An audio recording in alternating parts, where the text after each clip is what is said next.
The Scorpio new moon is happening on November 20th at 1:45 a.m. Eastern Time, and it is not your typical new moon. Mercury is currently retrograde, and it is directly involved with the energy of this new moon. Uranus, the planet of upheaval and shocking unexpected changes, is also directly opposing this new moon. So it's competing with the energy of the new moon and the Mercury retrograde. But what does that mean for you? First of all, I'm Sammy. I'm at Infinity Aura Avenue, where I sit down to check in with you twice a month about the energy of what's happening around us so you know how to use it for your personal growth and goal setting. As usual, TikTok and YouTube get the full video, while Instagram only lets me post a couple minutes of the highlights. So if you're joining me on Instagram, make sure you check in on one of those other platforms. Let's get into it. So let's talk about the new moon first. The new moon is when the sun meets the moon in a sign. So we're talking about Scorpio here. But as you can see, Mercury also meets the sun here, and that's called a cazimi. So we're going to get to that too.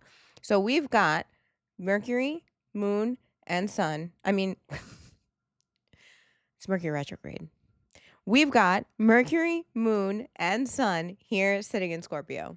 Venus is there too, but it's what we call out of orb. So these are literally sitting on top of each other. This is happening 28 degrees Scorpio. So you want to check your chart and see where 28 degrees Scorpio lands on your chart. And that's kind of the area of life that we're looking at for you. Because all of this is happening in Scorpio, we have to look at the energy of Scorpio first. Scorpio goes deep. This is not surface level energy. It's intense, it's transformative, and it happens from deeper than the gut. Scorpio rules the genitals. So this is like you really getting, it also rules the bowels. So we're getting to the deep shit here. Can I say that on these platforms? It is what it is. So a new moon here brings a moment of potential for a new beginning that can usher in a really, really deep transformative change. If it was just the new moon here, I would tell you this is a good time to journal, to really like work through some of this stuff and see where the emotions are coming from and where the deep transformation needs to be had.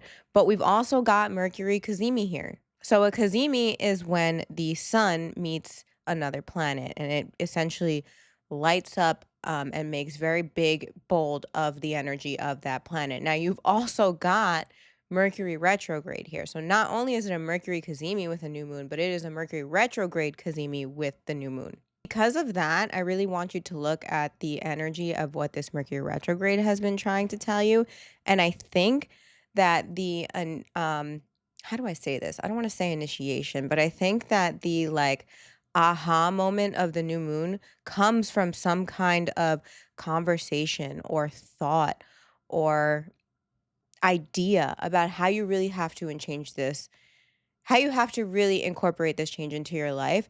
And it also really is dealing with what you've been looking at through this Mercury retrograde. Let me give you some dates. Mercury pre-shadow starts October 21st. So from October 21st, we're kind of looking at the information that we're going to be dealing with through the retrograde. You get kind of these previews of what this energy is going to be for you. Mercury went retrograde November 9th. So November 9th, you start going over those topics again, seeing where the changes need to be made. And from then to now, you can kind of see the topic that we're looking at, but you might not really have that aha moment. And I really do think that that comes with this new moon, and it comes through the message of the Mercury retrograde, where you need to transform, what you need to change, what has to happen next. If you follow me on TikTok, I also kind of spoke about how recently I've kind of seen how Mercury retrograde, just in general, even though it has just entered back into Scorpio, so it starts to get really deep, but it will kind of give you some insight into how your mind works. People talk about how rough Mercury retrograde is because all these topics come up, all these old topics come up. I really think they're meant to show you how your brain, because Mercury rules the way you think, and your brain, how it's triggered by these situations. So we have to talk about Uranus and Taurus here as well, because this is directly opposing the new moon and Mercury. It's also 28 degrees, right? Because it's completely on the other side of the chart. So you want to look at where 28 degrees in Taurus lands. This is also a topic that has been kind of ongoing because Uranus moves through Taurus pretty slow, and it did enter Gemini and has re-entered Taurus. So what you're looking at here is essentially some kind of energy that was really shocking for you as far as whatever area Taurus rules in your life. Things have really been shaken up in that area, and it was unexpected. And now you're kind of looking at the aftermath of what you thought was stable, what you thought was safe, and how this has been shaken up by Uranus transiting. It's been a couple years. Uranus does this, but we're looking at the end of this transit, so you're kind of wrapping this energy up, but it's also directly opposing this new moon. So it's almost like you're in a fight between this change that has to happen and has been happening for quite some time, and this new moon energy that really comes in the form of like some deep emotional soul searching through the Mercury Kazemi. There's some kind of conversation idea that comes in here with the Kazemi that's like, oh, okay, I see. You can't let this Uranus stuff fight this. So the challenge here is, how do I look at this deep transformative energy that comes through in the message of some kind of conversation, some kind of thought, some kind of idea, and be able to move forward and implement that without fighting it just because it's directly opposing whatever this shakeup was in my stability or comfort. Okay, there's some kind of internal fight that's happening here through something that really kind of shook you to the core, changed a lot of the ways that you think about stability and comfort. And it's directly fighting with this energy of where you need to go next. Some other stuff I'd like to look at, this energy right here is also in a trine with Jupiter and in a trine with Neptune and Saturn in Pisces. So essentially, this energy is felt very big, but this is also very lucky energy that's helping this. So this is meant to usher you in to whatever dreams and stabilities that you've had, that were really, you've spent the last couple years really looking at this like, yeah, that's what I want. That's what I want to do. These are the systems that I have to break down to really get there and fulfill these dreams. And here too, we're at the end degrees of Pisces. Both of these planets have also entered into Aries. So this is another topic that you've kind of already looked at, you already understand, and you're just kind of reviewing right now. And all of that is meant to work together, right? A trine is an easier aspect that we're looking at. So the trine is really meant to work together to help you to unlock the next level. But you're fighting with this Uranus stuff over here. We can't let it win.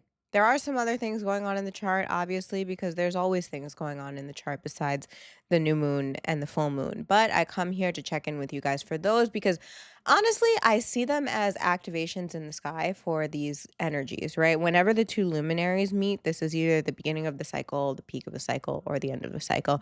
And it just so happens that the beginning is also the end. So when we look at the new moons, it is the end of a cycle, but it also is the beginning of a cycle. And that's why I tell you guys, the full moon is not the end of the cycle, it is the peak of the cycle. So we will hit the peak of the next cycle, which is the next full moon on December 5th, and that will be the full moon in Gemini. Anyway, I'm Sammy. I'm at Infinity Aura Avenue. You can check my website. You can book me for a reading on there. You can come into the studio if you're local. You can do Zoom. I've also added a bunch of stuff to my retail shop, spiritual stuff, tools, organic skincare, hair care. There's more of that coming up this year. I'm really excited for those kind of products. If you guys didn't know, I'm a licensed cosmetologist and I love beauty products. My idea with this business was to have like some kind of wellness center that incorporated mind, body, and soul in a way that was clean as far as the ingredients go for my skincare products, right? I think it all lines up in the same wheelhouse. So I wanted to put it all together in one place for you guys. I've also made my own merch. So I have some brand new sweaters, hoodies, hats, and stuff that I make here also. I got a couple more coming out this week, probably after you guys see this video. Follow me on Instagram, where you get to know me a little bit more on my personal page. Follow me on TikTok, where I will do a little bit more of the impromptu astrology, spiritual stuff. I think that's it. I don't really post anywhere else. I'm on Instagram, I'm on TikTok, and I have a personal account and a business account. And you can check in with me for all of those. Like, comment, share, subscribe. Let me know how this moon meeting related to you. Like I said, check 28 degrees Scorpio, check 28 degrees Taurus. That's where the big energy is going to be right now. That's where you're going to see the main picture of this energy. Find out what house that is in your chart. Look it up online because there's plenty of information out there. If you leave it in the comments, I will kind of like try to get back to you. I usually do. But the information's out there as well. And I'm starting to yap. So I'm going to get going. Enjoy this new moon energy. It is made to get you to the next level of where you need to be. See you later. Bye.